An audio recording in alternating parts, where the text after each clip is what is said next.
Hey everyone, if you want your Appsmith applications to display, create, update, or manage real data, you'll need to connect a database. In this video, I'll show you how to connect a database in Appsmith from start to finish in 2026. First, sign in to your Appsmith account and open the workspace where you want to connect the database. Before starting, make sure you have your database connection details ready. These typically include the database type, host address, port number, database name, username, and password. Double-check all values before continuing.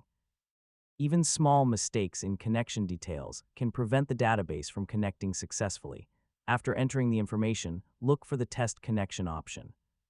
Run a connection test to verify that Appsmith can communicate with the database successfully. If the test fails, review your credentials, network settings, firewall rules, and database permissions. Once the connection test succeeds, save the data source. The database is now available for use within your Appsmith applications, and that's how to connect a database in Appsmith in 2026. With a properly configured database connection, you can build powerful internal tools, dashboards, and business applications that work directly with your organization's data. Thanks for watching, and I'll see you in the next tutorial.